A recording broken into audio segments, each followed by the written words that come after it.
Good morning, millennials.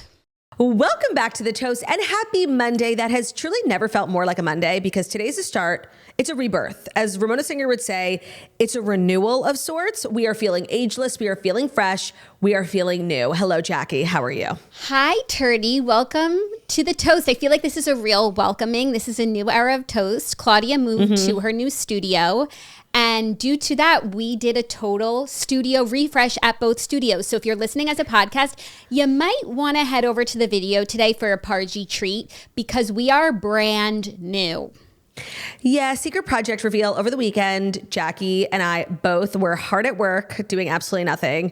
But having studios built for us, we literally look like we're in the Palace of Versailles. I am so excited about this. I can't believe we had like such a major change undergoing and we did not say one word about it to anyone. Like we were such secret keepers. It's giving like, I don't know, it's giving we can keep a secret. We were so low key. We didn't even say secret project. Like I feel like we really wanted people to be excited and surprised by this. So yes, to put a bow on Friday's episode, that's why I couldn't leave my house this weekend because starting Friday, right after we wrap the show, people have been here around the clock, setting up my new studio, getting the lighting, everything. So I stayed home all weekend. We had a variety of play dates, people coming in and out of the house to keep it a fun weekend at home because I couldn't leave. And now you know why, and I wasn't just being cagey.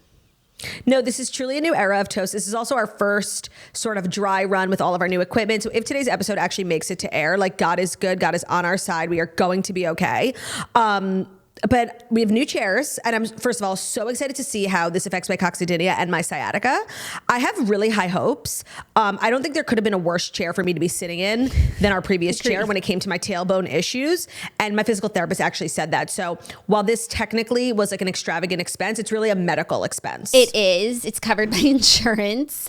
1,000%. And it's covered by pet insurance because Brewy is feeling very at peace knowing that there is now space for him on, it's really a couch. Like we have these big sofa chairs that can fit. We could share one sometime, Turtaloo, if you want to get cozy. Yeah, depending on like what stage of our like weight fluctuations we're at, we totally could share one. We totally could. But now Bruno can be here comfortably and he's literally been sleeping next to me like the entire hour that we've been getting ready for the show.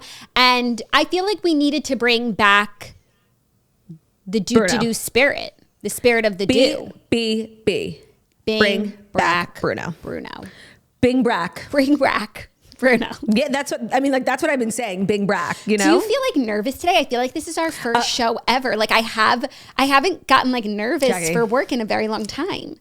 Not only do I feel nervous, for sure, I feel like a little awkward. I don't know why. This just doesn't feel familiar to me yet. So I feel like I'm podcasting like in someone's house. Yeah, I feel this the way that I would feel if I was on like someone else's show. Like I feel like I'm really doing a podcast, not just like sat with my girl Turdy on FaceTime. We'll get to that level of comfortability, but I'm glad we are acknowledging like I have like stage fright today.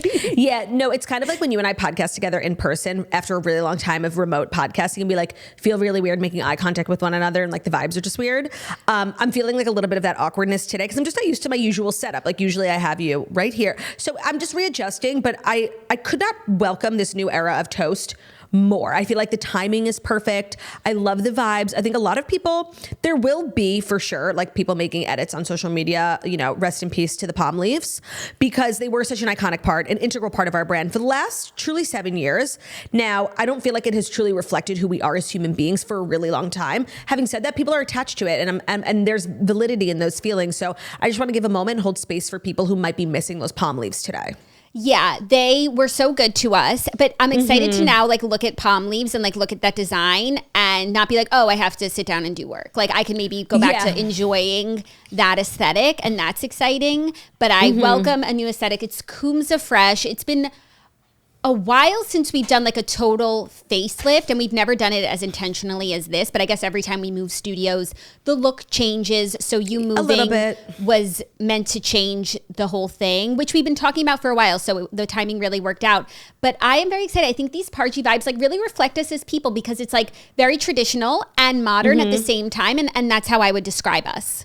Very swirly as well. And I can't really stress enough how like, yes, our show looks different, but what's most different, and I think what people will probably appreciate the most is we've really upgraded all of our equipment. So when it comes to videos and audios, like we really spared no expense in giving everybody the most premium experience when it comes to watching, listening, receiving the toast. So I'm looking forward to way less tech issues because our last studio was truly built by Jackie I and YouTube tutorials. Like we made it as far as we could. Center.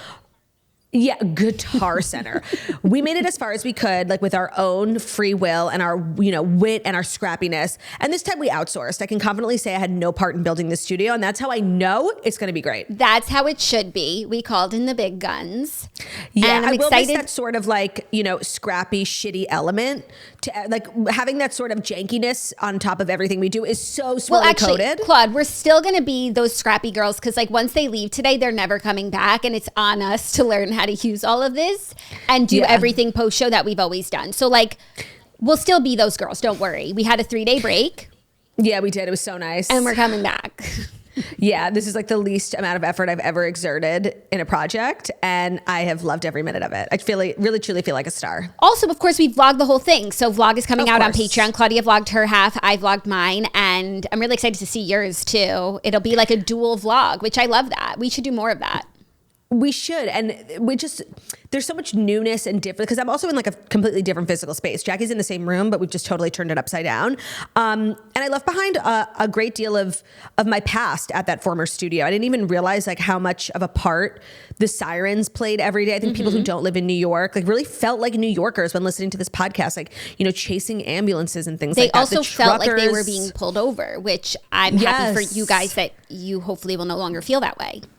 My new studio has like 1.5 windows. It faces an alley. Like we're not going to be hearing anything. And while that's obviously great for like an audio experience, it's not great for those people who really wanted to tune into the toast and feel like they were living in New York City for, feel like they were watching an episode of Cops. Literally.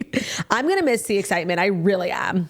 Yeah. And I didn't even realize how many people were going to miss the Truckers for Tayshia. That was a chapter that I kind of forgot about. I wonder how Tayshia feels about the Truckers for Tayshia. But yeah, they were such a big part of the lore of the last studio. So we'll miss them too. Wait, totally separate side. Did you see the Dumois update on Rachel Kirkconnell and Matthew James, and then Rachel Kirkconnell's comment on it? Yeah, I've kind of been through a lot with it. First, I saw that Dumois commented she had a blind item that like Matt and James were spotted together in the city, and I was like, Matt and James, yeah, Matt and James, and I was like, seriously, I'm done with these two. Like, they don't even know if they're together or not. Like, I can't. It's so true. Leave us out of it. I can't just keep being invested in their story. And then Rachel commented, like, no, we weren't together. So, no, and she literally said, wasn't me, implying that he's like with another woman. Or I just think it's implying like this is, or I think it's implying that like these are lies. Yeah, no, you think there was like no spotting whatsoever? Oh, yeah, I guess like how do you mistake Rachel Kirkconnell? Nobody looks like Rachel Kirkconnell. That's why she is Rachel Kirkconnell. Yeah, like if you know Matt and James, then you know what Rachel Kirkconnell looks like. It's giving Elizabeth and James. Yeah, it is. So I don't that to me was a demerit in the Dumois column more so. Yeah, no, it's definitely a crack at her credibility. Yeah, like where's the accountability? You got it wrong. Yeah, yikes. Although the last time she did supply a Rachel and Matt blind item about Japan, like it kind of blew the whole case wide open. I don't want to hear about Japan. Maybe she got a little big for her bridges. I don't want to hear about Japan. It's like it confuses the Rachel Matt continuum. Yeah, that and they're world? Time travelers because they're 1,000%. In Japan together. They're also in London having pizza, and they're also in America breaking up in 3 hours and posting on Instagram. And they're at Nima Colon, so it's a lot. I just want to say I might be hearing like phantom things, but is your camera still recording? I just heard like a beep boop. Yes and yes. The red light. Okay, just with this new studio, like I have to stay on top of it. I heard like a beep boop. It wasn't my beep boop. It was your beep boop. It wasn't mine either. No, my beep boop was good. We're good. Okay. So we have such great stories today. Actually, a lot happened over the weekend, especially with the football of it all yesterday. Especially with the football. But I would be remiss, devastated, and heartbroken if I did not update everybody on my journey to watch all the movies that are nominated for the Oscars this year. I made so much headway this weekend, and all that remains for me is The Brutalist. And that's because they refuse to put it on some sort of streaming service. And I'm not sitting in a movie theater for 3 hours, because while I love going to the movies, what I've realized is that I think I like the movie a lot less when I see it in theaters versus in the comfort of my own home. Like, I was thinking about this the other day. Me and Ben were recounting how many movies we've walked out of. Like, I have walked out of so many movies. And I feel like if I was watching them at home, I would have just finished them. Do you know what I mean?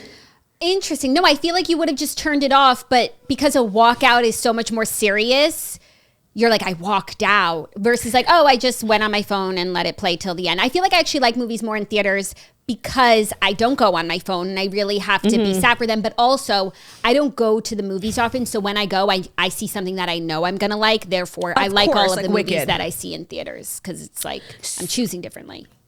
So in theaters, Ben and I on Saturday saw A Complete Unknown, which is the Bob Dylan movie, Timothée Chalamet. And I now understand, of course, why it's called A Complete Unknown. It's still a terrible...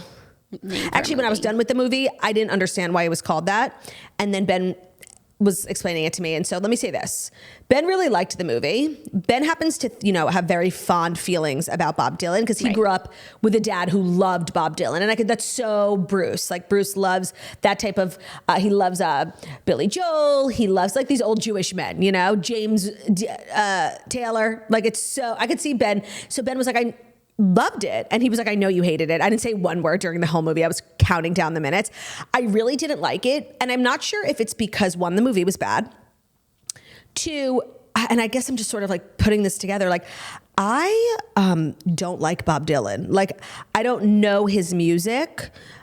Even like his biggest, I knew one song from the whole movie. The Answer, My Friend. The Answer, My Friend. And the whole movie is like about how he hates that song, And so all I really know about Bob Dylan is what Timothée Chalamet portrayed to me. And so I feel like that's unfair because Timothée Chalamet made him into the most unlikable human being on the planet. And I don't know what prosthetics or anything, they made him so physically unattractive that I was looking at pictures of Bob Dylan. I'm like, oh, he was a major cutie. No, Timothée Chalamet as Bob Dylan was like full-blown uggo, really ugly. Like, I don't know what these prosthetics were because I was shocked to see like young, hot pictures of him. I'm like, oh, I can understand how he like swept the nation. He was a cutie. Yeah. Also, Bob Dylan is like a huge Jew. Okay. You would never know from the movie. Like there was one scene where like he got a piece of mail that said Robert Zimmerman and his girlfriend was like, is that your name? And that was literally it. So it's like, is he hiding his Jewish identity? So I'm like, oh, is he a self-hating Jew? Then I went on, like did some research. Oh, the man loves Judaism, wrote this beautiful song, Neighborhood Bully, about Israel in the 80s. Like he's been knowing about Israel since the 80s. Yeah, no, so I was like, where is his identity? It was just, I feel like as somebody who knew nothing about Bob Dylan, I still know nothing. The movie taught me nothing. Everybody in the theater was like an older person who probably like knew a lot of the context. I did not. He just kind of looked like an ass. Okay, maybe he is an ass. Like, no, that's not the vibe I was getting on Google. Oh, okay. I can't add, just like you, I have no point of reference for Bob Dylan. I can't add anything to this conversation. I know. And then at the end of the movie, they had like, classic black and white text with like all of his accomplishments and how like much of a thoughtful and also cause-driven person he was. I'm like, that was not Timothy. Timothy was just a dick. Like all these things. I'm like, that does not add up with the person you just portrayed in this movie. Like he won a Nobel Peace Prize. He was really like passionate about social causes. I'm like, this in the movie, he was passionate about nothing except smoking cigarettes. Like it was really just, I didn't like it. But having said that, I don't know if that's like a universal truth. Like I think Ben liked it. I think a lot of the people around me were like cackling. I was just not feeling it at all. Okay. Yeah. Like I wouldn't want to watch a movie about some random guy off the street either. Like, I don't know him. It was giving guy on the street. It was giving, I don't know her. Like. Yeah, 100%. But then that led me, I was like making progress. I'm like, wow, I only have like 2 more movies that I want to see. Then you told me you saw it and I'm like, Claudia, you need to watch Emilia Perez because we talk about it all the time. You're watching the Oscar movies. It's the most nominated. Like, I'm sorry, you have to watch it if you want it really to be taken seriously. And there's so much discourse around it that I had to. And Ben didn't know what it was about. And I kind of like tricked him into watching it because he wanted to look up what it was about. And I was like, no, I really wanted him to be completely surprised. That's also the best anyway. Yeah. And it's such like a sort of outlandish concept for a film that I thought he would really enjoy the surprise. And so let me tell you, we watched Emilia Perez and like by no stretch of the imagination is it a good movie. Like I would never recommend it. It's almost satirically bad, especially the elements of the musical. And I watched the whole movie, which felt like 10 movies in one. Like it was this weird, stupid musical. It was this story of gender identity, but like very quickly that ends. Like the drug lord transitions in the first 20 minutes. It's a 2-hour movie. Like it's actually not about that at all. It's 5 different movies in one. It's about the sex change. It's about her new life. It's about the organization. And then it's like a hostage movie. It is seriously the most aimless, pointless movie because and I'm telling Ben as we're watching, I'm like, no, I mean, and this is like a story that really shook Mexican culture at the time. And I'm explaining like how crazy it was. And then I wanted to wait till I was done with the movie to like research what parts of the movie were real, what parts of the movie were like fictionalized. And I come to find out that the entire movie is fiction. Like this is not a true story. Yeah, I don't know why you were under the impression that it was a true story. You had said stuff like that on the show. Like, I think because the tostadas were really offended by it and you were getting the idea that like, why choose this story to tell as if it was a true story out of so many other true stories. But that was just like a leap that you had made. So after, like, upon finding out that the whole thing was fake, I really felt like almost annoyed that I wasted my time. Like I learned nothing from this movie. And then I was reading a lot of the feedback and why it's overwhelmingly negative. Like it's a movie that's beloved by critics, but despised by both like the Mexican community and the trans community. It's like, this is our story. No, it's not. And then Mexico's like, are you guys kidding me? Like you never make movies about our culture. And the one that you do is like really highlighting the worst parts of Mexican culture. That's really not emblematic of like Mexico. And that's like drug cartels. It's all about like these people who go missing, all about violence and crime and drugs. And it's like, really, that's what you're putting out there. So everyone's mad for their own reasons. And I'm mad because I wasted 2.5 hours of my fucking time. Now, why does it have 13 nominations? Like who wants this? Oh, I'll tell you why. Because they literally like created a movie to check 1 million boxes in the Oscar category. Like that's why they made it a musical. Like so it could be nominated in score. They literally were just like doing rent because the movie felt seriously just like a hodgepodge of crapola. Like I don't even know what I was watching half the time. You know what it feels like? It feels like if you ask AI, like write me a script for a movie that will win all of the Oscars and then they start checking off all of these buckets that the Oscars care about. And obviously the vaginoplasty song was the highlight of the film for me. And Ben literally was like, oh, this is what you've been singing all week. I'm like, yeah, sex change operation. But there were so many songs, Jackie, and they were all just like that. They were like either in Spanish or English. And the way, and I know this is what musicals are, like we're having a conversation, then I start to sing. But it was highlighted so, I never think in a musical, it's weird that person's singing, right? Yeah. In Amelia I'm like, Perez, yay, the song is here. And Amelia Perez, I'm like, why are you singing? Like, it was so wrong. Like, none of it added up. And let me tell you, in the beginning of the movie, when she's looking for a doctor who can like do the operation, but also protect the identity of this person, it's a very high profile drug cartel lord. She travels around the world looking for like the best doctors and she ends up in Tel Aviv. And I was like, no way is this movie taking me to Israel. Like, that's what I mean. Like, you never knew what this movie was going to throw out at you next. And they ended up going with Dr. Wasserman, the Jewish doctor from Israel, who, you know, will keep your secret. Kept the secret. Like the movie just kept going. Right turn, left turn, right turn. Like you just, I can't even tell you what the movie was about. Why you got to bring the Jews into it? Yeah, no, it was just like, we have our own problems.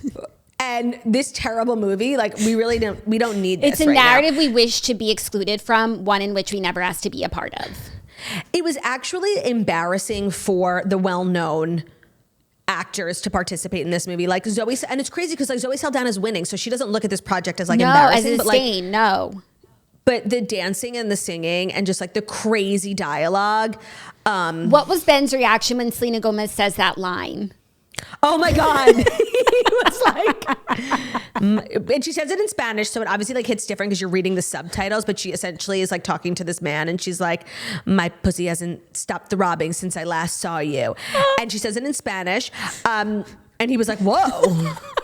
That's what I mean. Like, and it was so, Jackie, it was so unnecessary. Like the guy that she was on the phone with is like an old lover, old boyfriend. They get back together. Like, it's literally, it wasn't even like a crazy type of relationship. They just like kept doing such crazy things for the sake of what? Absurdity. Like the theme of the film was absurdity. Nothing was cohesive. Nothing made sense. It was seriously, by the end, I was getting so fatigued by the plot twist. Because by the end, it's a movie about like a hostage. And, you know, they have to get the hostage back. And I'm like, how the fuck did we get here? It was seriously the biggest waste of my time, especially knowing that it was not actually based on true events. And I don't know like what led me there. And I'm surprised because people are always so quick to correct me, like when I make things up in the comments. And I didn't see one person say that Amelia Perez was not based on a true story. That's because no one's seen it. So they couldn't correct you because they didn't know. Correct. So things I did, that.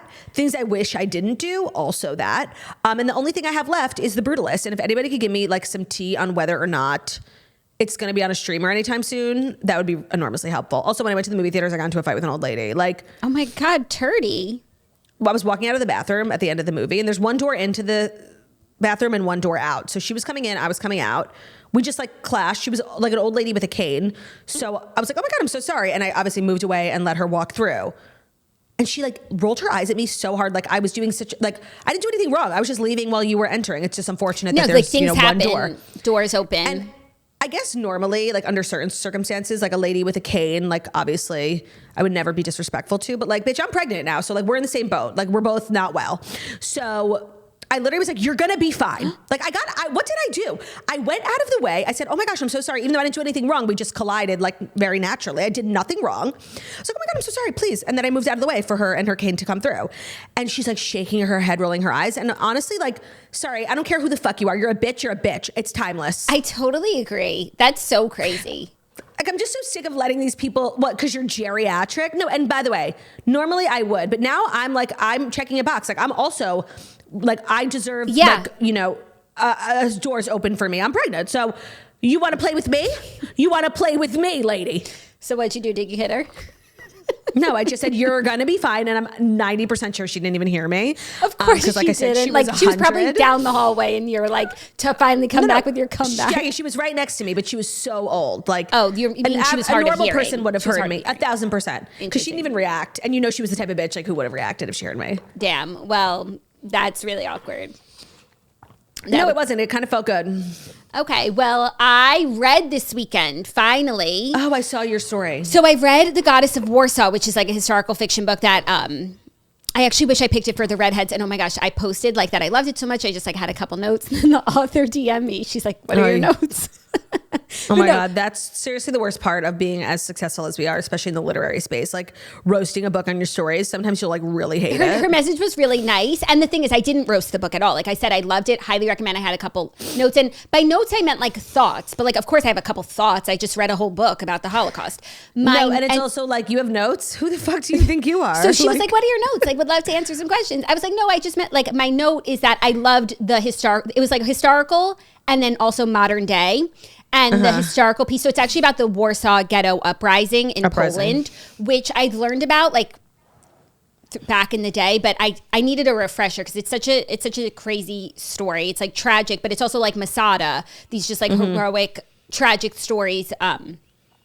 You're choosing not like if you die, but how you die and with dignity.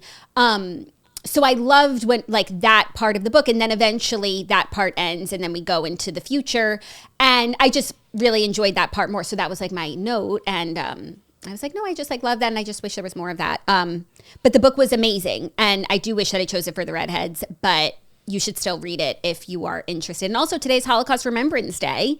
So it is a great way to celebrate. To donate to the Mark Schoenwetter Holocaust Education Foundation, mshef.org. Or read a book if you'd like. There's so many ways to remember. Broaden your knowledge. There are so many stories, so many tragic stories. And also what I liked about this book is that it was a historical fictional take, but it brought in a lot of like true things that happened. And I learned so many, like just remember when you were reading that story, I think Sophie's Choice, and you like learned about like things that happened that you didn't know, just like small moments or people.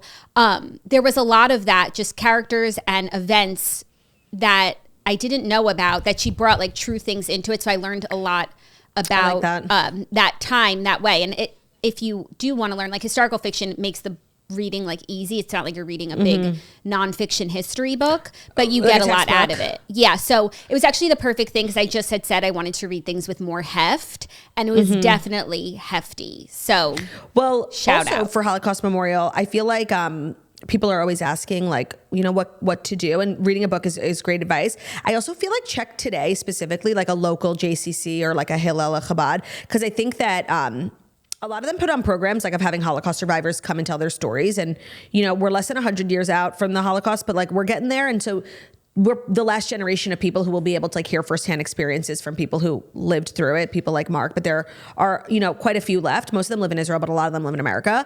And so and a lot of them go around and do like speaking gigs. They answer questions. They just tell their stories. And it's like so powerful. If you've never met a Holocaust survivor in person or had the opportunity to hear them speak, it's literally the biggest privilege in the world. So just like check your local JCC or something, you know? Yeah. Yeah, definitely. I feel like they'd be doing that today. Yeah. So that's always a good reminder. And last thing, just, you know, taking a sharp right turn, everyone just ignore me. Lots of people want to know update on our theme song competition. Have we chosen a winner? What's the status? So Jackie and I have chosen a winner. We are incommunicado with the winner. The winner is, you know, working on signing some paperwork. And then the winner will fork over the song and Jackie and I will get in the studio. So I don't know if we're going to share until we have our own version. What do you think? Should we share like the winning version on our Instagram? No, I think that we should wait. So it's a nice, big, exciting reveal. And I'm very excited about that. Got to get on the studio, do my vocal warm-ups. There's just so much change happening here. Like, it's so funny. We do nothing. We literally change nothing for years. Then in 1 week, we have like a whole new song, a whole new studio, a whole new life. And when it rains, it pours. Yeah, I completely agree. How are you feeling about all the change? Pulse check, because I know you're not like a change-friendly sort of gal. Person. I'm actually with this particular set of changes, like I'm really comfortable with it. You guys know how like I had so many problems with my old studio. This new one is just closer to my house. The bathroom's cleaner. Like everything about it is better. So I'm feeling okay. Like I'm getting rid of the Good Morning Millennials, which is like going to be like a big thing for us, and replacing it with a theme song that I'm having like a little bit more, you know, second thoughts about, because it's hard to create these sort of iconic moments that people come to love and expect and know, and we're just doing away with one. It feels wasteful. I don't know. Yeah, but evolution. Evolve or die. Evolve or die. So that's what brings us to today. That is what brings us to today. Also, just so much to discuss. Taylor on the field. Travis is going to the Super Bowl. Yeah. Bruno Mars has a new song that's really taking the world by storm. Big football news. We'll do football at the top of the stories. So in order to recap last night and the puff pastry hot dogs that I made, let me tell you, they were so damn good. I'm cracking up because you and Ben called me and they like thought that I stole Ben's idea to make an Ina puff pastry. Yeah, Ben had just made a video of him recreating an Ina Garten recipe using puff pastry and mustard that he saw on Ina Garten when we were watching Back to Basics, Barefoot Contessa. And then, you know, 1 week later, my sister is making a puff pastry Ina dish using mustard from her Ina cookbook. So we didn't accuse, we just thought like maybe she sought inspiration. So we just called and asked. But then we realized, we came together and we turned on Ina and we're like, oh, she has one trick. And it was in her cookbook and it was in her show. Because multiple recipes. I had my eye on that recipe in that cookbook for like 2 years, but I never made it. And then I was like, I wanted pigs in a blanket. And I was like, oh yeah, that Ina recipe. And it's in her cookbook and it's on her show. But honestly, painting on some Grey Poupon on puff pastry, chef's kiss, she's right for that. Let me say something about Ina, and I feel like maybe it's unfair to say it just about Ina. I think it's any. Are you going to drag her by her hair? I'm not, because her hair is not long enough for that. But what I'm going to say is, and I think that if you were to watch any, because me and Ben just got like obsessed with Ina. Her show was on Max. We must have watched in the last 2 weeks like 25 episodes of her show. It's short, it's 25. And so you just watch a lot of her. So I don't think it's specific to her. I think you would find this with any chef, but like she's kind of quirky. Like I feel like her food actually just tastes good because it's all butter and salt. Like that's it. Anything is good if you put a whole stick of butter and a gallon of salt in it.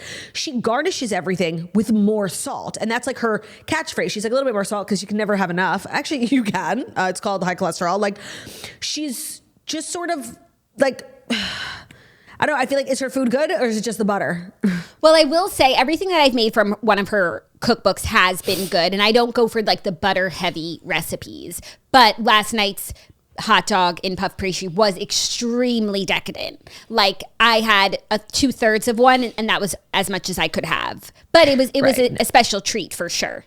Of course. But it was really, just saying, really part. And I don't think it's specific to Ina. I'm not being critical of her. I'm just, even though I feel like a lot of people think me and Ina have beef because I made fun of her like memoir so endlessly, and my husband's in love with her. No, you and Ina like do why have wouldn't I beef. I was dislike talking her? about her yesterday. I had people over, not to rub it in, and we were talking about Ina, and I forget what we were saying, but it came up like your thoughts like on her and how like you literally dragged her to filth the last time we talk about her. Every time we talk about her, like every time I tried to be like her memoir is exciting. Well, it's a bad name, first of all. And second of all, I think ever since Martha Stewart like said that thing about Ina not fucking with her after going to prison, I just realized like Ina's not the type of girl I would ever be friends with. She's not the girl you thought she was. She's not the girl I thought she was. And that's not my fault. That's Ina's fault. I agree. Great. Now, without further ado, it is time for the Fast 5 stories that you need to know.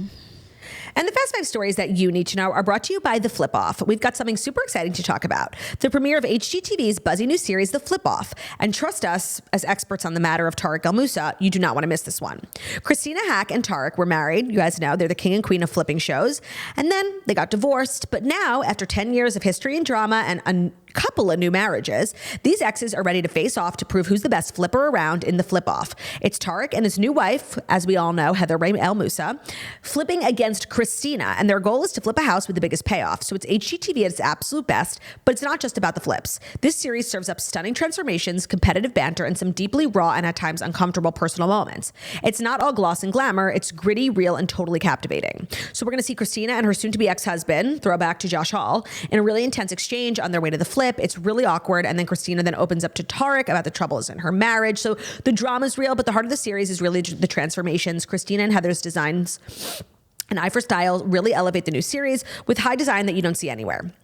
Their mastery as real estate experts, flippers, and entrepreneurs is on full display. They spent years honing their crafts, and it really shows. And did we mention special guest appearances? Each week, notable celebrities like Amanza from Selling Sunset, Heather Dubrow from Orange County Housewives, Tarek and Christina's mom, and the most surprising, Christina's second husband, TV star Ant Anstead is also guesting on the show. And they will be judges to compete. So mark your calendars. The Flip Off Must Watch TV is premiering Wednesday, January 29th at 8/7 Central to see who wins with the first of its kind competition. You don't want to miss it. Today's episode is also brought to you by Thrive Cosmetics. So whether you like fresh-faced, full glam or somewhere in between, you've probably seen Thrive Cosmetics viral tubing mascara. You know, the one in the turquoise tube all over your social media when you're watching Turdy Get Ready. I have such a complicated relationship with my eyelashes ever since I burned them off.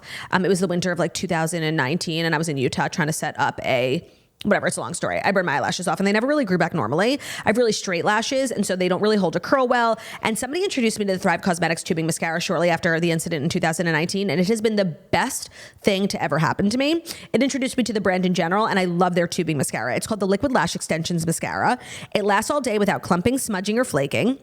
It looks like lash extensions, but you don't have to deal with glue, damaging, salon prices, things like that. It's also really easy to take off. And they also offer a flake-free tubing formula, which will dramatically lengthen and define your lashes from root to tip.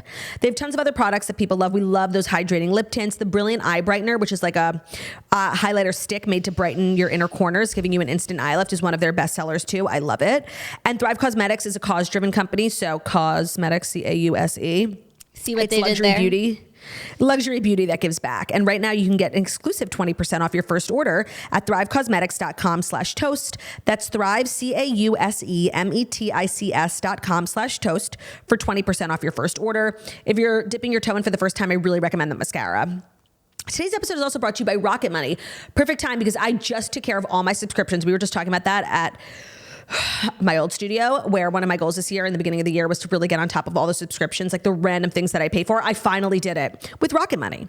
The start of the new year is the perfect time to get organized, set your goals, and prioritize what matters most. For me, the top priority is financial wellness. It feels more important than ever, and thanks to Rocket Money, your goals are going to feel achievable. They're going to show you all of your subscriptions right now in one place. They're also going to help you easily cancel the ones that I forgot I've been paying for. They're going to pull together all of your spending across different accounts so you can clearly track your spending habits and see where I can cut back. You guys, let me tell you, it's the best feeling, cutting that dead weight. When I think about seriously how many months passed by where I was just paying for Discovery Plus, I don't want to talk about it. I've never used it in my life. Not anymore. Rocket Money not only does the work for you in gathering all the subscriptions you don't even know you're paying for, but they're helping you cancel them too, which is the hardest part. Their dashboard gives you a clear view of your expenses across all your accounts so you can easily create a personalized budget, create custom categories. They have over 5 million users. They have saved a total of $500 million in canceled subscriptions. They save their members up to $740 a year when using all of the app's premium features.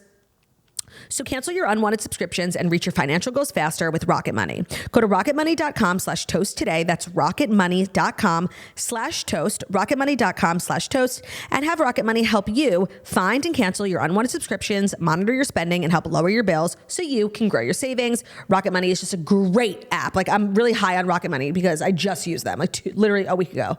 Thank you, Turd It Money. You're welcome. Oh, I haven't sung in the studio yet. Let's hear like what let's get a quick mic check. Oh, oh, oh, yeah. Oh, it's giving Hannah Montana transitions. Ooh, yeah. So good. I would love to get Hannah Montana transitions like between ad breaks and even stories in this episode. Like we would have to do them live because... Okay. By the way, challenge accepted. I will. So next time I say, are you ready for the next story? Like every time I say it, if you could just remember to do a little ditty. Ooh, yeah. Parch. Our first story, little football news. The Chiefs and Eagles are going to the Super Bowl. The Eagles triumphed over the Washingtons, and the Chiefs beat the Bills. Sorry, but they don't even deserve the name Washington. Sorry, the way they played like crud. Sorry, don't come for me, fans. Like it was not giving Commanders. It was giving the Washington. You know what? I don't want to come for like it's giving. Okay, I'll say it. It's giving the Washington losers. Like my God, ever heard of catching a ball? Yeah, they did lose. Really bad. They lost by like 25 points. But like the Commanders were never going to the Super Bowl. Like I feel like we could have called that. But you good luck telling their fans that. Last week, no, like the team named Commanders, they don't even know who they are. It doesn't elicit that sort of like Super Bowl energy. It really doesn't. So they're not going to the Super Bowl, like as you would think. And the Chiefs did beat the Bills, which after the Eagles beat the Commanders, by the way, I didn't watch a lick of either game, but I was then like hoping for the Bills to win more, even though typically I wouldn't have cared, just to like do something different. Eagles v. Bills. Yep. So I watched both games in full. Like the birds are fighting. It was clear from day one, like minute one, that the Eagles were going to be winning that game. So it was like, okay, who are the Eagles going to play? And I also was rooting for the Bills, one, just to change it up, and two, because I heard a statistic about the Bills that Ben told me that actually made me like want to cry for them. Like they deserve it. Okay, first of all, they have never won a Super Bowl, which is just kind of crazy. Like they had OJ, you know, they're like not like a losery unknown team. Like they're always like making waves, but they have been 3 times. Or maybe even 4. Jackie, they went in 1990, 91, 92, 93, and they lost every single time. And then this would have been their chance to go, and they're not even getting to go. Because I also feel like getting to go is really major, even if you don't win. Yeah. Like, obviously winning the Super Bowl goals, but like getting to play at the Super Bowl is a goal as well. Huge. So, yeah, by then I was sort of rooting for the Bills, but like the Chiefs these days, like they're just the Patriots. Like they are just that team. They are the best team. They're not like winning by chance at this point. The greatest in the league. And I'm happy for the Eagles to have another shot at the Chiefs. I feel like they wanted the Chiefs to win so that they can like have that moment. I feel like they might even let Jason Kelce play in the game or be on the sidelines. But the thing is, and sorry, like don't come for me, Eagles fans, because I respect you and I like I understand your desire, but based on just what I know, like it's not even a question the Chiefs are going to win again, because look at like the games they played last night. And that's what I don't like about these two divisions, because I feel like based on merit, the Super Bowl should have been the Chiefs and the Bills. Like they were the best teams in the league this year. Mm-hmm. So the fact that like the Bills don't even get to go kind of sucks. And like I think that if the Eagles played the Bills, they would have lost. Do you know what I mean? Yes, I do know what you mean. And so odds are they're rolling into the Super Bowl having played, no offense, Washington, like this big team of losers, like who seriously could have got arrested if they tried. And like, yeah, they won by so many points. It's like not impressive. Like if I played a preschooler, yeah, I would win also. So I think that like they are coming in like thinking they're hot shit. And the Chiefs played the Bills. Like they earned hard. It was a 3-point game. Like they earned it last night. So I feel like it's not even a question of who's going to win. And I just want to say like no hate to anyone involved. I'm so bored. Like how many times have I seen the Eagles play the Chiefs? Like 1,000 times. Like give me someone new. And I understand that's how it works. Like when you're building dynasties, it's like, I get it. But just as a consumer who's like purely showing up for entertainment purposes, like I am bored. I agree. I think odds are the Chiefs will win, like based on stats and skill. But like sometimes people have an off game, and sometimes people have. This team doesn't. Sorry, they literally don't. someone could get injured. God forbid. I don't want that but to that's happen. the thing. But They're sometimes, so stacked. sometimes the juju is off, and that's what the Eagles have to hope for. They have built-in contingency plans, because I feel like earlier in the year Travis was kind of stinking it up, and they like kept winning because they have such a good team. They have other alternates. Like, they're stacked. They have plans in place for these kinds of things, for injuries and lack of juju. And I also want to say, so not only do they need lack of juju, the Eagles want it more. Yes. And that maybe for that reason they could win. Like, they are the underdog. What does Jason Kelsey say? Hungry dog's gonna eat. Like, they might win because of that. Because they're hungry. They might. They're hungry. So I think I've seen this film before. And I don't know, it's just not hitting in the way that it did the first time around. Like, I loved seeing Taylor on the field. Right. But it wasn't as crazy. It's just like she belongs there now, Yeah. It's like, girl, get down there. Even though last time we were like, there's no way she's going to be on the field. And then she went. So, like, I don't know. I was like hoping for something new. Maybe like Haley Steinfeld's on the field, Yeah. Was she at the game last night? Did you see her? I don't know. I went to her social media, and she like doesn't post as like a wag ever. Yeah. Her social media is extremely business promotional, which I really respect. She is this global superstar, but not even on her stories, like wearing an off-season puffer from Kristen Juszczyk. Like, I saw none of it. Yeah. But I feel like she was definitely there as the fiance. Yeah. I don't think anything called her away. But yeah, she's pretty low key. She is. So I don't even know if we would have seen her on the field. I feel like we would have, and we were robbed of that. But it is exciting, like, for the girlies. Lur will be at the Super Bowl. Like, who's going to be in the box with her? This whole thing again. But yes, we have still seen this film before, but we liked the movie. So the movie that we liked got a sequel. It's true. A sequel. I read a statistic that was like, Taylor's been to 22 Chiefs games, and they've won 19 of them. That's just like so crazy. Yeah, Jessica Simpson is like crying when she read that. 1,000%. Like, whatever the opposite experience that Jessica had, Taylor's currently having. Yes, but I also think like Taylor goes to all the home games, and don't people just statistically win more home games? Yeah, that's true. She does go to a lot of Not to say that she's games. not his good luck charm. Of course. And everyone wants to play better when Lur is in the room. It's definitely intimidating. And they are also just like a dynasty. They're just a good team. She picked maybe she dates Travis because he's on the best team, and that's why the best team keeps winning, because it's the best team. Right, like it would have been impressive if she like started dating someone from the Cleveland Browns, and all of a sudden they're at the Super Bowl. Like, that's impressive. 1,000%. Yeah, she's just like shooting fish in a barrel. Yeah, no, but Travis only got a date with her because he's on the best team. She wasn't dating someone from the Jets. Right. Not to bring the Jets into this. They've been through a lot.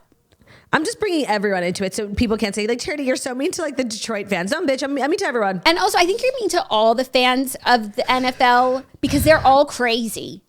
They're all so crazy, and it's also funny. They're all the elk of crazy people, like in a different way than other crazy people, but like people get so bent out of shape. Although I will say, because I do think like a lot of the times people's reactions are so crazy.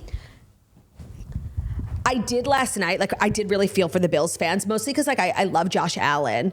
I really relate to somebody with old tweets, and I love him, and I think he's really sweet, and I think he like works really hard, and he does all that he can. He didn't mess up, like I just want to say I'm not a football expert, but I know that there's like a group of people whose job it is to protect the quarterback, and they had obviously like lost their vision or something because they were just doing a terrible job last night. Like he did all that he could. Nobody had like one big error. I felt bad for them. They fought hard. They played a good game. And isn't that sometimes worse than just like losing by a ton and like you never stood a chance? Like you were this close. Is Bruno choking? Is he okay? Classic Broody. This close. What is it? Lambeau? No, that's something else. Lombardi. Yeah, no, sorry. They don't get Lamborghinis when they win the Super Bowl. Lambeau Field is the Packers. And the Lombardi Trophy is the big football that they get if they win the Super Bowl. And Travis sang again. He's saying, do a little dance, make a little love, get down tonight. That's what I'm saying. Like everything is just like kind of giving repetitive. I feel like I'm living in a simulation. Because nobody like recalled back to him. He said, do a little dance, make a little love. And then he basically like gave the microphone to the crowd to say, get down tonight. And they didn't realize what was happening. So it was like, get down tonight. It was just like a little awkward. Yeah, and it's just, I always forget that that's his personality. I know, because he's so serious on the field, like, except when he's, doing his end zone dance. Yeah. I want to be an end game. Well, that's our Super Bowl 2 weeks, the big game. Mm-hmm. we'll see who it's going to be. Though at this point, like, I don't care so much. Yeah, no, at this point, I kind of know. And Chiefs v. Eagles was really fun when it was Brothers Bowl. The Kelsey Bowl. Brothers Bowl. Yeah. Without Jason, it doesn't hit the same. Agreed. Hashtag bring back my Jason. Are you ready for our next story? Mm-hmm. How quickly they forget. Where's my transition? Ooh, yeah. Real Housewives of Beverly Hills star Erika Jayne's son, Tommy Zizzo Jr., testifies at A$AP Rocky's trial. So yeah, this is really just a who's who of Hollywood and showing what a small town it can be. It's so true. It's so random. And I think when people read the headline, you're like, what? But then you hear the facts. It's like actually not that crazy. Yeah. Thomas Zizzo Jr., an LA police officer and son of Erika Jayne. People don't realize because he's not on the show, but she has a son and he is a police officer in LA. And he took his last name is not Jade or Girardi, so you would never know that they're related. It's Zizzo. He took the stand on Friday during day one of A$AP Rocky's trial, TMZ reported. A$AP faces 2 counts of assault with a semi-automatic firearm related to a 2021 shooting incident in Hollywood. He is accused of firing 2 or 3 shots at Terrell Efron, a childhood friend. According to the AP, Efron claims the alleged shots grazed his knuckles. The rapper has pleaded not guilty, and he faces up to 24 years in prison if convicted. The officer Zizzo was one of the first LAPD officers to respond to the scene of the alleged 2021 incident. While on the stand, he testified about what he saw at the scene when he arrived. Okay, so yeah, he was just like a cop, a part of a trial. Like cops do trials all the time. Yeah. It just so happens that this is a high profile trial and that the person, you know, on the stand has a wife who's obsessed with housewives. Like that's the funny part. And people were like, I wonder if Bad Gal Riri still follows Erika on Instagram. She does. I feel like she probably wouldn't have put this together until the internet did. It's so random. It's true. I don't think she would have put it together. How could she? Unless someone had told her, like, but who would know such a thing? So yeah, I don't see how this like changes anything of Rihanna's standhood. Like he's just doing his job. And do you think that A$AP's lawyer could use this as like some sort of leverage to like for a mistrial? Like it's not a conflict of interest in any way, but like a lawyer maybe could spin it like that. No, I think in Hollywood, like the odds that 2 people in a trial have a connection to fame are not crazy. Yeah. The judge has seen it before. But I guess then, like, if anybody on the trial on the jury is like a huge fan of Housewives, like they would have to recuse themselves. Perhaps, but they won't know that they can't like consume content about this trial. So I don't think they would know this. Right. It's also kind of like low key. No one's talking about A$AP Rocky like being on trial for like kind of egregious crimes. Right. I didn't realize that. It doesn't add up. Like, I don't know. It's giving he's framed. Like what I know about him from, you know, being Rihanna's, you know, boyfriend, being happy to play second fiddle to her. He's a supportive partner and a doting father and husband partner. Yeah. Right. People who are like supportive partners and like let the women in their lives make way more money than them and like are so proud of them. They just don't go around shooting people. They just don't. They don't shoot their childhood friends. No, they don't. Like it's incongruous with the man that I've sort of come to know. Yeah. So I'm on his side. We're now on watch for this trial because also for 2 reasons now. Right, of course. It would have been news Bravo regardless. That's the thing about Bravo. It is like connected to everything. It's just there's always a Bravo connection. Katy Perry suing the 1-800-Flowers guy. It turns out to be Cameron Westcott's father-in-law. Like, it's crazy. Yes, but I also think it's because the housewives are notable people or their families are notable. Like, that's why they're housewives, because they are connected. Oh, speaking of housewives, did you see Boz from Real Housewives of Beverly Hills had a birthday party in New York, and Dorit flew from LA to be there. Like all the Roni women were there. She was like posting, and then she was like, and my girl Dorit flew in from LA. Oh, so cute. I was like, oh, these two are like real friends. No, I didn't see that. Why'd she have it in New York? I don't know. Maybe she has like a lot of friends in New York, or she just happened to have been in New York, but Dorit flew and they like were posting such cute pictures. Love. No, I'm obsessed with their friendship. Apparently, when I asked last week who was on Watch What Happens Live, apparently it was Bose and Dorit was in the audience. And they're best friends. Yeah, I don't know if Dorit was in the audience. Wait, but she was saying that she was defending Dorit like at every turn, like I would have loved it. So now I got to go watch. I have them all recorded. Yeah. No, I'm telling you, I had a good feeling about her when she showed up, and it's nice to be right finally about something. Oh my God. Speaking of not being right about something, and I'm not saying that we're not right, but like things are taking a turn with Justin Baldoni. Do you find? Did you see the video of Justin Baldoni on the beach at TMZ? Like Backrid got like a video of him playing with his kids in the ocean. Like he's on vacation in Hawaii. No. I saw that he was on vacation.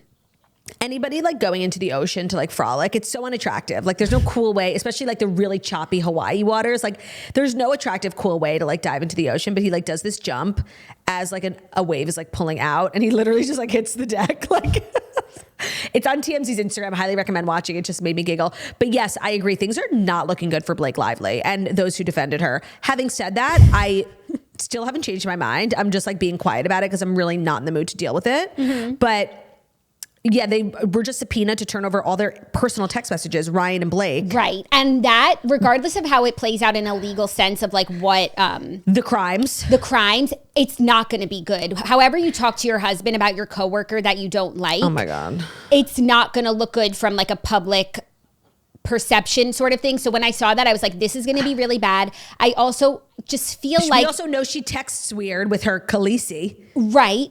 No, like it's not going to be good and it's not going to look good for her. And I feel like a lot of people are really turning. And now that the case has turned like criminal, not criminal, but no longer civil, where it's like really they're going to trial. Like I think things are starting to look really bad. I know. I'm like kind of waiting for the other shoe to drop. All this stuff has happened. She hasn't responded at all, like legally or like, so I'm feeling like, does she have this big thing in her arsenal that's going to end it? Or is she just like rolling over and taking it? Also, I thought there was like some sort of law against, I know you don't have to testify against a spouse. Legally, if you're married, like that is a protected thing. So I'm shocked to find that like you would have to fork over, like under what grounds would I ever have to give my text messages with my husband? You know what I mean? Yeah. It's kind of egregious. Like even for anyone, like I don't know. I'm not understanding the legality of it. I'm sure like if the judge said they have to do it, that there's a reason, but I feel like I've never heard of that. Yeah. No, that's why when I saw that, I was like, well, damn, there's no way those are going to be good. They're screwed. They're screwed. They're screwed. Even if it doesn't prove anything in a court of law, just like seeing them won't look good. Reading two people who are like in a marriage of, multiple years, seeing their communication is going to be crazy. But two people of notable fame and wealth and lots of connected friends and just who we've gotten a window into how like Blake speaks, and it's weird. I'm just thinking about like if anybody ever read my text messages with Ben the other day, I thought he finished the cream cheese. I was standing in the fridge writing probably the nastiest text message I've ever sent to anyone. Cause it's like, I know Ben likes cream cheese, but I'm the one who's been stocking up on cream cheese because no, you go through a lot of cream cheese when you're pregnant. I have a bagel every morning. Yeah. Yes. I have a bagel every single morning. And honestly, when you have a bagel every morning, you go through like a thing of cream cheese, like after like 7 days. So when Ben eats it and finishes it, like you leave me without cream cheese, like at least tell me, I'll buy more. So I was writing I'm like, the fact that you would disrespect, like I was really being so crazy. And thank God right before I sent it, I saw the cream cheese was right in front of me. But like, that's just how, married people talk. No, it's going to be crazy to see how they talk about Justin. Cause think about also how you just talk about other people in your personal text messages. My enemy. How they talk about Justin, it's not going to look good for them. But then also it's going to be a window into how they talk to each other, which, could be bad, could be good. Could be anything. Hopefully they're just like a couple who prefers to like communicate in person more. Like, we'll talk about it when I get home. Yeah. All my texts, my husband are like, truth or please. Popcorn, please. Toilet paper, please. Bruno needs to go out. No, Bruno needs to go out. Strike a clock, please. Well, I'm like talk to texting when I'm really mad in the back of an Uber. I'm like, and that fucking fat bitch said to me, like, I sometimes I can't wait like to like unload it onto Ben in person. I have to send it via text message. So I truly, I don't think they could have received a worse like order. They would have said, you know what, we'll go to prison for a year. Like this will be so bad. Yeah. I'm seriously wishing them well. That's horrible. Yeah, same. And I do feel like things are really negative. So we shall see. We shall see. Are you ready for our next story, number 3? Oh, yeah. Gracie Abrams is blasting a fan petition to replace I'm obsessed. to replace Dora Jar as her tour opener. If you never heard Dora Jar before, like, it's okay. I'm with you. Dora Jar. I was like, Dora? What? It was a lot. So anyways, Gracie Abrams has an opener for her tour named Dora Jar. And I guess... Pop off. What? Pop off, Dora. Yes. I guess some of her fans like didn't know who Dora RHOBH was and they weren't excited about that. So they started a petition to replace the opening act for her upcoming tour dates. And Gracie has now responded. Anyways, the petition was on change.org calling for JAR. Her real name, where real change happens. Her real name is Dora Jarkowski, which sounds like... Is she Jewish? I don't know.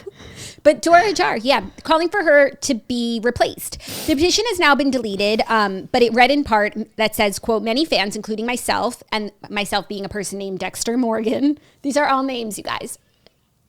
Dexter Morgan, we are baffled by the recent announcement. We are perplexed as we do not recognize her. And with less than thesaurus.com. And with less than 2 weeks till the tour, it's virtually impossible to familiar ourselves with her slow-paced songs.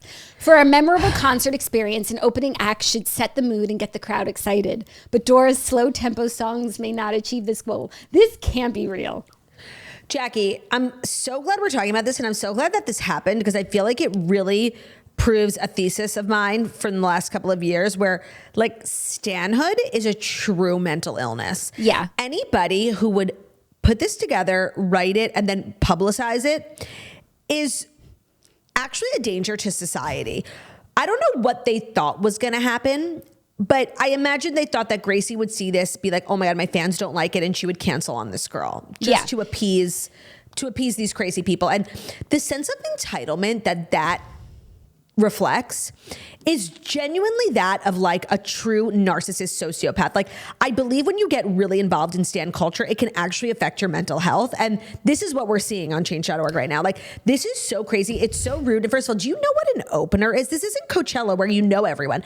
An opener is someone who opens, somebody who's less famous, less successful. So it's their opportunity to get to know. It's like a platform. I don't know what you obviously don't understand like what a concert is, but seriously, I wish Gracie would honestly have been a little bit more harsher with these people. I know she wants to be nice to her fans, but sometimes fans need to be yelled at. I love that video of Halsey coming out screaming at everybody. Yeah, so she commented on an Instagram post about this and said, just hearing about this absolute ridiculousness. So wildly uncool and bizarre and also just does not remotely add up. I've only seen everyone's total excitement and I couldn't be luckier or prouder to share a stage with this talented wonder. Stream everything she's ever made, whether or not you're coming to the show. Dora, forever and era. She said, do strong, is what she said.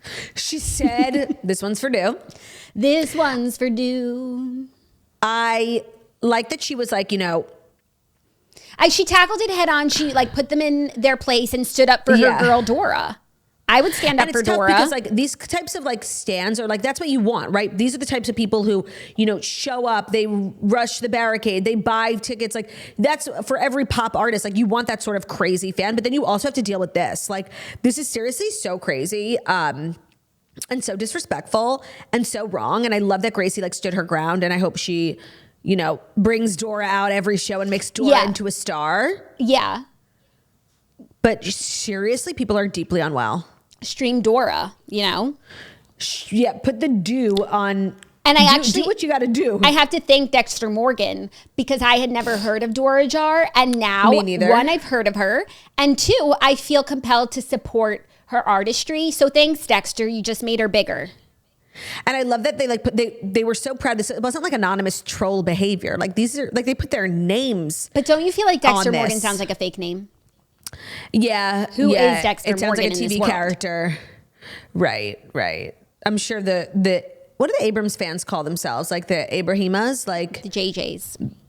The JJs. Love that. I'm sorry. Like Gracie Abrams, you're so talented. Like seriously, she is. We're holding space for two truths. Like she's a Nepo baby who is talented. Next big thing. Like she is it.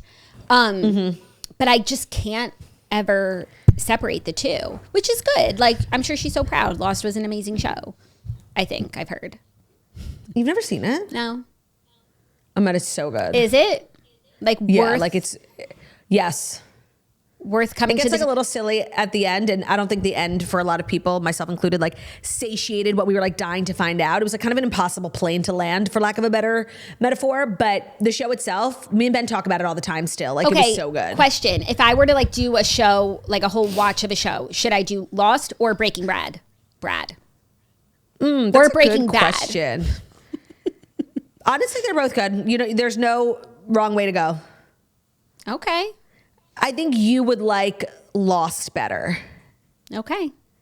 And I think for the JJ lore, I should see Lost. The only problem I really had with Breaking Bad was the fact that there wasn't one character I didn't want to choke. Like, I hated them all. I hate that feeling. Equally. I don't want to feel that way. I know. Like Skylar, the mom, the dad, Breaking Bad, whatever his name was, hated you. Walter. I guess we were supposed to like Walter. I think we were supposed to like Jesse, I've but seen like it. You have, you know, you have. I've seen it in my mind's eye. 1,000%. Are you ready for our next story? If it's our next story, that's perchance brought to you by Shipskis. Is that it? Perchance possible? is. Perchance it is. This is for the skiers, the girls who love to, you know, whoosh, whoosh, whoosh. We have to introduce you to Shipskis because, of course, we love to ski. You guys know we take our annual trip to Utah, but it's definitely a struggle traveling with all that stuff. The airport struggle of hauling your own snowboard, skis, bulky gear through security, baggage claim. Sometimes it gets lost and that stuff's really expensive. But now we use Shipskis to guarantee our equipment arrives safely and on schedule without us ever lifting a finger. So skip airport stress and costly airline fees with complimentary insurance, real-time tracking, dedicated support, and on-time delivery. Just schedule your shipment, attach your label, and Shipskis will handle the rest. They will deliver your gear directly to your destination. So think about how many times you have to like lift up all that stuff, like into the taxi, out of the taxi, onto the baggage claim. Like, it's seriously so much work. Shipskis offers white glove shipping for ski and snowboard gear. You can travel worldwide with luggage. Shipskis will deliver to over 180 countries for a hassle-free, gear-free journey. Shipskis is trusted by thousands of skiers and travelers. It's rated a 4.8 out of 5 on Trustpilot and featured in Forbes, Travel and Leisure, Free Skier, and Inc. Right now, Shipskis is offering our listeners 20% off your first shipment when you go to shipskis.com. Use our code TOAST. That's shipskis.com. Our code is TOAST to get 20% off your first shipment and save yourself the hassle this ski season. shipskis.com. Make sure to use that code TOAST so they know that we sent you. Today's episode is also brought to you by Blue Nile. There's something so magical about jewelry, the way it makes us feel, the memories that it can hold, the stories that it tells. But when it comes to buying it, things don't always go so smoothly. There are limited selections, long wait times, sky-high prices, and sometimes even less than friendly service can put a damper on what should be an exciting experience. So if you want to make buying jewelry feel as special as wearing it, look no further than BlueNile.com. At Blue Nile, you'll find thousands of independently graded diamonds and fine jewelry pieces at prices below your expectations. Peace of mind comes with every Blue Nile purchase thanks to some of the highest quality standards in the industry.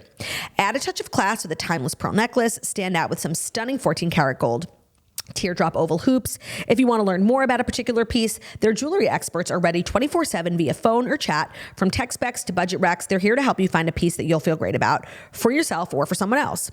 And forget buyer's paralysis, or as Ben calls it, decision paralysis. Blue Nile offers 30-day returns and a diamond price match guarantee. It's definitely like shady business, shady boots, buying jewelry these days. I feel like everybody's really dishonest about the materials, and Blue Nile's just like so trusted. They've been in the industry for so long. Their products are amazing. I have the most gorgeous pair of like multicolored hoops from Blue Nile. They're made really well. It's such a pleasant shopping experience. I feel like they do their best with pricing. So experience the ease and convenience of shopping with Blue Nile, the original online jeweler. Go to BlueNile.com today. That's BlueNile,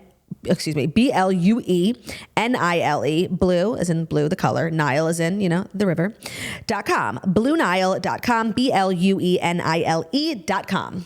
Thank you, Dirty Nile. You're welcome, Dirty Nile. Niall Horan. Oh, yeah. Our next story is a bit of shocking news. Bruno Mars' new song with Sexyy Red is shocking the internet. So Bruno Mars has just dropped a new song. It's called Fat, Juicy, and Wet. And it's actually on the heels of this more shocking than you would even week. think based on the title, which is shocking. Yes, it is. It's his version of WAP. It is on him releasing that teaser, like on the heels of us just doing like a whole episode about how he's so amazing for families, and my in-laws love him, and everybody loves him, kids, hold adults. My beer. And you're going to read the lyrics, of course, yes? I plan to. I have them up here on Genius Lyrics. Claudia, I'm clutching my pearls. I actually don't know if I could read these words. Like, I'm going to try. Okay, and you let me know if you want me to do it. I've only gotten through the first. It would be better for like entertainment purposes if you did it. I've only gotten through the first verse even. And now I'm looking at the second verse and I'm in shock. But I've gotten myself comfortable with the first. Fat, juicy, and wet. I don't even gangbang. Pussy so good. Make me throw up a set. That good kitty. Good kitty. Make it my pet. pretty pussy type of pussy. You ain't never gonna forget. Fat, juicy, and wet, wet, wet, wet, wet, wet, wet. Then, I can't. Pussy like weed, pussy like dope, pussy like cocaine, put it up your nose. Oh, wow. Put it up your nose. Okay. Claudia, I'm not reading anymore. Claudia, I'm not reading anymore. I haven't even... What is the song actually called? It's called Fat, Juicy, and Wet. I listened to the first 15 seconds, but we had someone in studio with us, and I was seriously so uncomfortable, and I turned it off. And I was just embarrassed. I can't even read the next line. If you want to take it away, go ahead. Bruno, what have you done? Bruno, what have you done? I named my dog after you. And... even like when I think about his lyrics in his like historically, like they're not clean, but I don't know, they don't come off as like, you know, Claudia, fat, juicy, wet. Go pussy, to the next stanza. You're gonna, I don't know if you'll be able to do it. Stanza. Okay, which verse? The Sexyy Red verse. Okay. That bust down middle part. No, higher. Badass. Oh, Sexyy Red. After okay, hold on. Oh, verse like 1, cocaine. Sexyy Red. After pee like cocaine. Oh wow. Okay. Oh no, I can't read that. Right? Yeah, no, I can't. Oh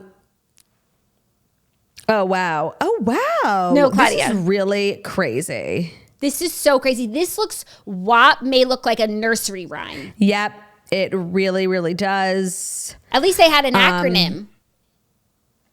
It's true. This could have been called my God. FJW.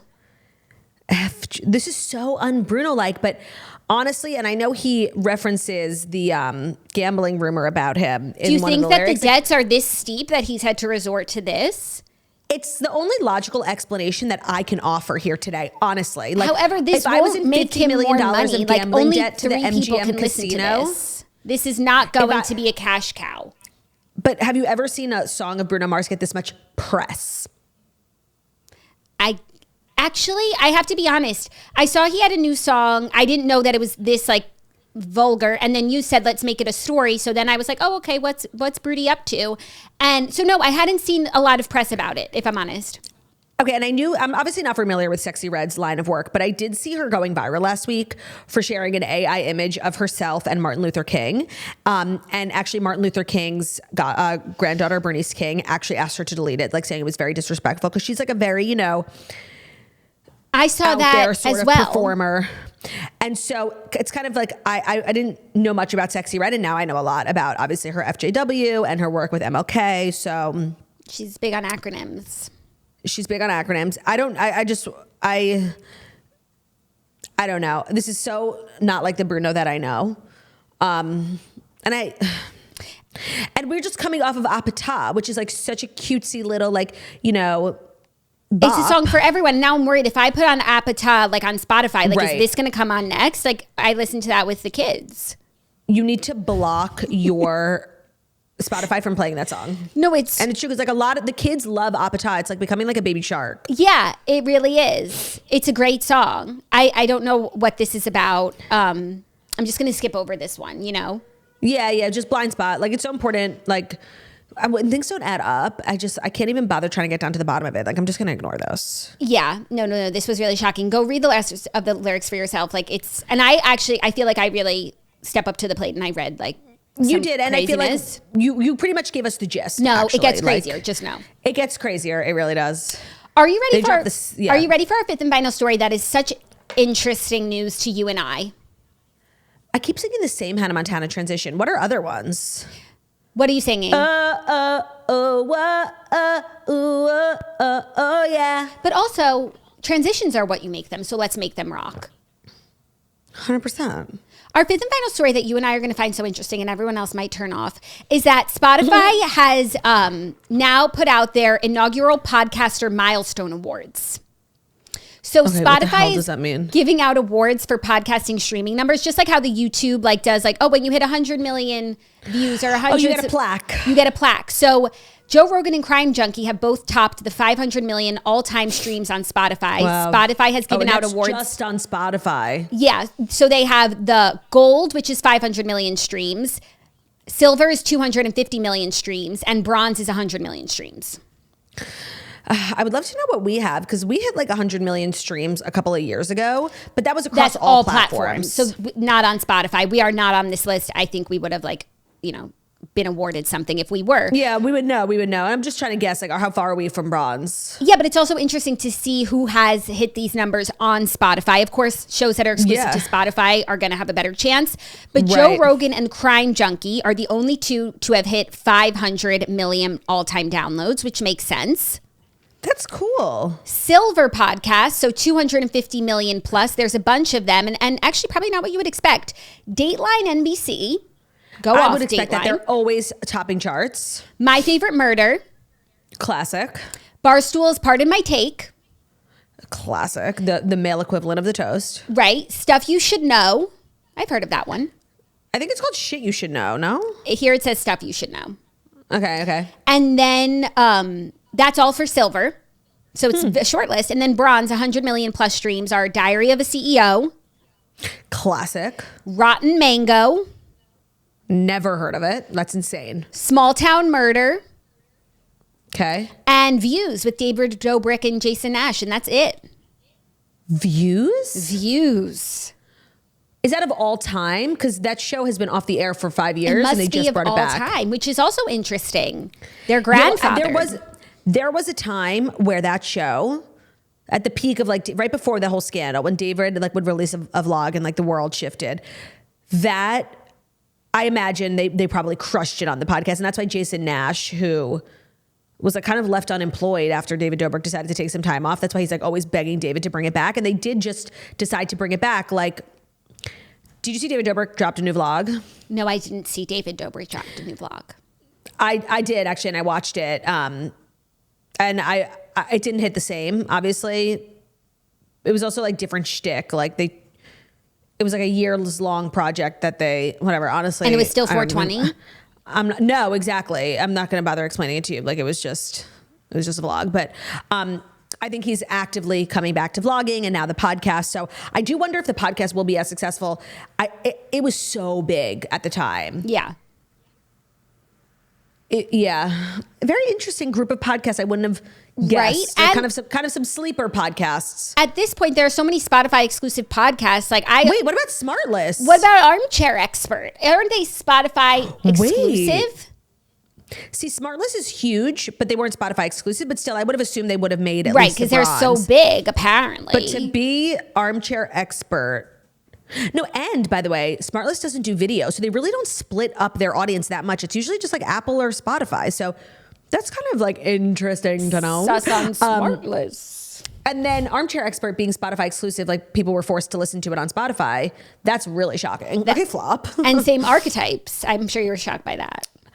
Oh, sure. Josh and ya.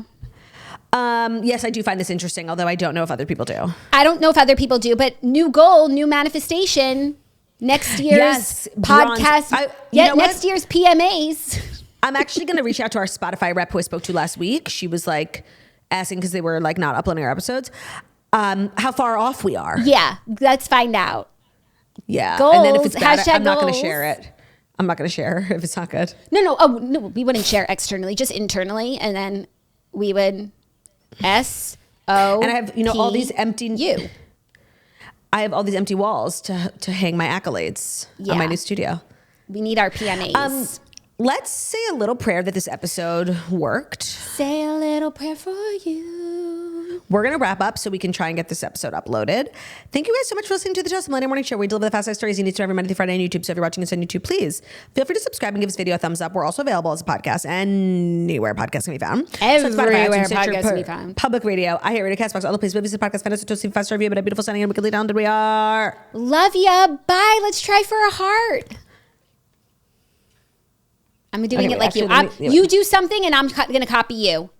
I don't know why we can't actually try. Move over. Which way? Because towards the armrest. Like you see our armrest is still in frame. You see? Like hover above the edge of the armrest. More. Oh yeah. Wow. Okay.